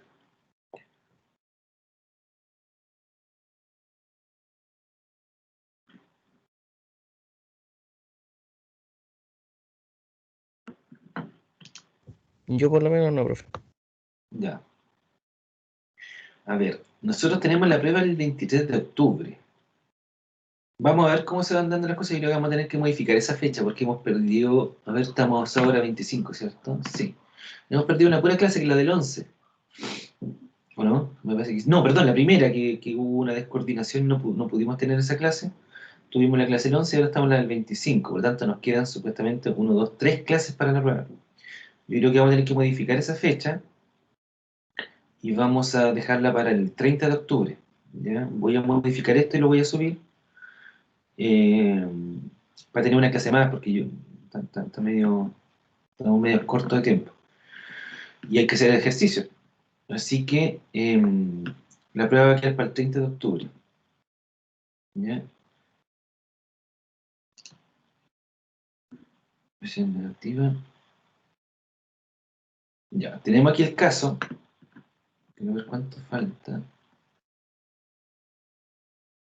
Eso lo voy a sacar. Ya. Hay que modificar un poquito las clases para disminuir un poco la carga, porque si no va a ser mucho y no tenemos tanto tiempo. Tenemos el caso de la presión negativa. Ya nos salimos de las pérdidas. O sea, a ver, para finalizar bien el tema pérdida. La diferencia, nosotros el ejercicio que hicimos, ¿cierto? Nosotros consideramos solamente que las pérdidas totales era igual a la pérdida regular, ¿cierto? Y la pérdida regular la calculamos como la pendiente de la caída de la línea de energía J por la longitud del tramo de tubería. Pero las pérdidas totales en estricto rigor debiese ser la pérdida regular más la pérdida singular. ¿Ya? Y la pérdida singular es igual a un coeficiente que ahí aparece como epsilon, que yo lo utilizo el coeficiente K, que es exactamente lo mismo, insisto que es un tema de nomenclatura, ¿ya? Un coeficiente K por la energía cinética, por la altura de velocidad. ¿Ya? En estricto rigor esto no es energía cinética, sino que es la carga de velocidad, pero proviene de la energía cinética. Y con eso yo calculo la pérdida singular. Entonces, si yo tengo un cambio de dirección, por ejemplo, y yo sé que ahí mi coeficiente de pérdida es, por ejemplo, 0,1, como yo aquí tengo un caudal, tengo un diámetro, ¿cierto? Yo puedo determinar cuánto es la velocidad del agua en este tramo, ¿cierto? Sé cuánto es la velocidad mi pérdida singular es igual a ese coeficiente de pérdida, 0,1, por la altura de velocidad que es conocida. ¿Ya? Velocidad al cuadrado conocido, 2g es una constante, 2 veces la gravedad. Por tanto, con eso yo determino mi pérdida singular. Que sumado a la pérdida total, voy a tener la pérdida total asociada. ¿Ya? Eso lo vamos a desarrollar después con ejercicio, pero para que vean que no tiene mayor complejidad. La presión negativa, a ver, nosotros, lo dije en la clase anterior, que la presión, nosotros, hay dos tipos de presión. Que está por un lado la presión absoluta, está la presión atmosférica. ¿Ya? Que la presión atmosférica a nivel del mar es una atmósfera, son 101.300 pascales, o 10, se pusieron a pelear mi gato, o 10,33 metros columna de agua. ¿Ya? Y tenemos también la presión manométrica. ¿Ya? Estas tres se relacionan donde la presión absoluta es igual a la presión manométrica más la presión atmosférica. La presión manométrica es la presión por sobre la presión atmosférica, ¿ya? Debido a que la presión atmosférica es una atmósfera o 101.300, 325 en realidad, pascales o 10,33 metros columna de agua. ¿Ya? Por ende, generalmente se trabaja, a menos que se diga lo contrario, con la presión manométrica, porque la presión atmosférica es una constante. ¿Ya? O se puede pedir trabajar con la presión manométrica o con la presión absoluta, que la presión absoluta no va a ser más que la presión manométrica más la presión atmosférica. Entonces, en estricto rigor, si nosotros medimos la presión, por ejemplo, damos el agua dentro de una manguera, y en la punta de la manguera la cerramos, cosa que la manguera esté a presión internamente. Si nosotros le hacemos un agujero a esa presión y la medimos, nosotros vamos a medir que la presión puede ser, por ejemplo, si le metemos un tubo de pitot a esa manguera, puede llegar que la columna de agua sea de 4 metros. ¿Ya? Por lo tanto, la presión dentro de la tubería es de 4 metros columna de agua. Pero esa presión no es la presión absoluta, es la presión manométrica. Porque la presión absoluta, la presión total, que en realidad va a tener esa agua dentro de la tubería, es de los 4 metros de la presión manométrica más los 10,33 metros columna de agua. Lo que pasa es que dentro de esta manguera, ¿cierto? La presión que hay aquí, que va a ser una presión absoluta, ¿ya? Al hacer el tubo de pitot, que el tubo de pitot está abierto en su superficie, va a alcanzar un nivel de agua, como yo les decía, de 4 metros. Pero va a alcanzar ese nivel de agua, el agua va a subir 4 metros en el tubo de pitot, ¿ya? Porque, como está abierto el tubo de pitot, aquí también hay presión atmosférica. Por lo tanto, las presiones atmosféricas se igualan entre el exterior y el interior de la tubería. Por lo tanto, toda esta presión, estos 4 metros, es presión manométrica. Ahora, ¿por qué es importante eso? Porque cuando nosotros hablamos de presión negativa, no estamos hablando de que la presión del agua sea un valor negativo, en absoluto. La presión absoluta nunca puede ser negativa. La presión manométrica, sin embargo, sí. Y una presión manométrica negativa implica que la presión absoluta es menor a la presión atmosférica, que se puede dar. ¿Ya? En el caso de la hidráulica, esto se da en tuberías, generalmente, ¿ya? Y que es cuando la línea de presión baja por bajo el nivel de la tubería. Eso es cuando la presión manométrica es menor a cero, lo que implica que la presión absoluta sea menor a la presión atmosférica. O sea, en ese caso, la presión negativa no puede ser mayor a 10,33 metros columna de agua. Ese es el extremo. La presión negativa puede ser hasta 10,33 metros columna de agua. Cosa que al sumarlo a la presión atmosférica va a dar una presión absoluta cero. Pero la presión absoluta no puede ser negativa. Es la presión manométrica. ¿Ya? En estos casos, esta presión negativa se produce debido, por ejemplo, entre otros casos, a un estrechamiento de la tubería.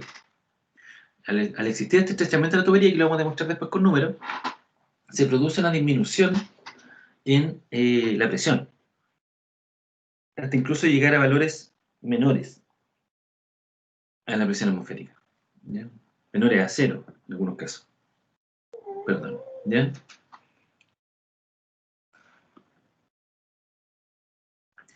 Un caso donde se pueda dar esa disminución en la presión, ¿ya?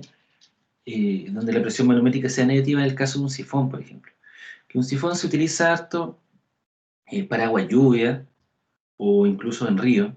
No sé, más de alguno a lo mejor ha ido a ver algún sifón alguna vez en el río que sirve para pasar agua de un punto a otro, cuando la topografía del sector no te deja pasarlo de forma directa, ¿ya?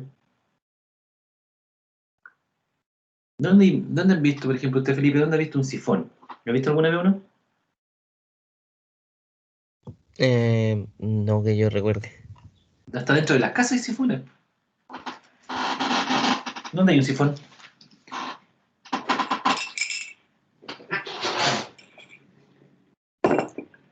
¿Dónde hay sifones dentro de las casas? Que de hecho se llama sifón.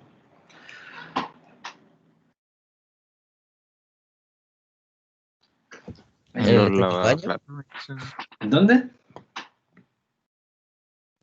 ¿En el estanque del baño?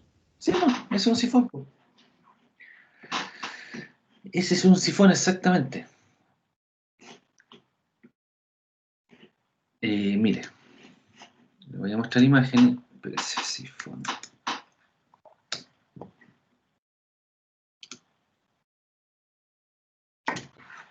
Que en estricto rigor se llama sifón, pero el sifón viene de los ríos. A ver si hay alguno que se pueda visualizar aquí bien.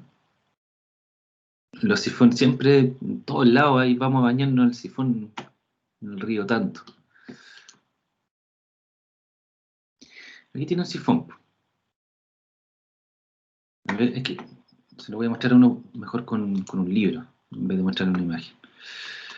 A ver, denme un segundito, ya llegamos a la hora, pero les quiero mostrar esto y finalizamos.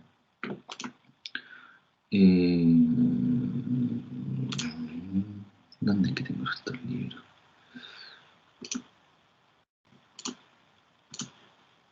Ahí está.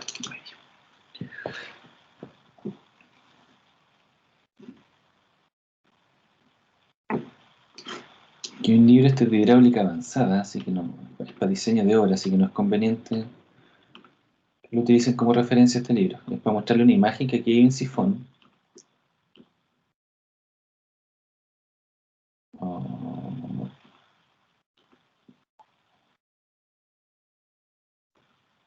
¿dónde está el sifoncito este?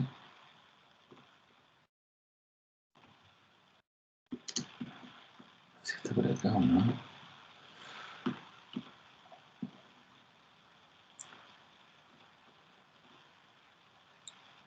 Aquí está. Sifones se utilizan generalmente para atravesar ríos, ¿ya? El agua entra por un extremo y pasa por esta tubería que pasa por debajo del río y después lo entrega al otro lado a la misma, o sea, no a la misma altura, ¿ya? Pero lo entrega a casi un mismo nivel. Esa diferencia de nivel se produce debido a las pérdidas que se producen dentro de la tubería, ¿ya? Pero la gracia del sifón es eso, cuando la topografía no te permite pasar el agua desde, en este caso, el lado izquierdo de forma directa hacia el lado derecho, porque tenía un río entre medio, se utiliza un sifón donde pasa el agua por debajo del río y te entrega el agua al otro lado. Que es lo mismo que pasa en el sifón del baño, ¿ya? Que el sifón del baño lo que hace, eso sí lo voy a mostrar como imagen, sifón sobre sifón WC, la voy a poner.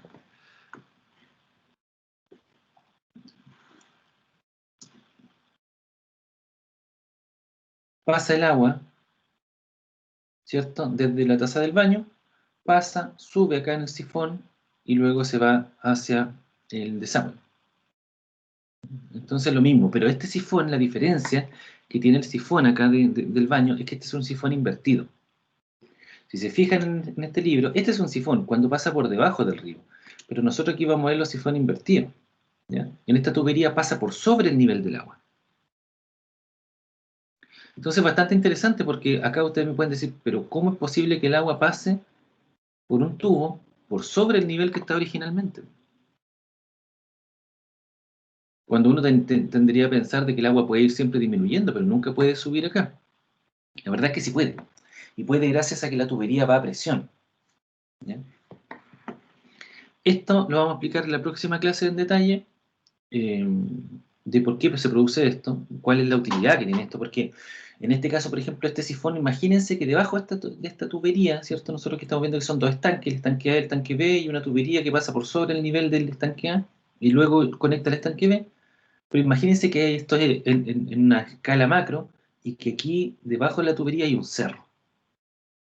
Entonces ustedes podrían pasar agua desde un lado del cerro hacia el otro, pasando el tubo por arriba del cerro. ¿Bien? Hidráulicamente es posible. Y lo vamos a demostrar por qué. Ahora, a todo esto en los WC existe este sifón netamente para que siempre haya agua ahí dentro de él y con eso no se devuelvan los olores. ¿Ya? Para eso existe el sifón en el WC para que sepan.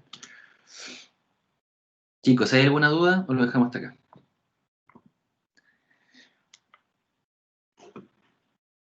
No, no hay duda, profe. Ya. Don Felipe, vea la clase anterior para que se ponga el día y nos vemos el próximo viernes. Muchas gracias a todos. Ya, profe. Que estén bien, hasta luego, gracias. Chao. Hasta luego, Chao. profe. Hasta luego, gracias.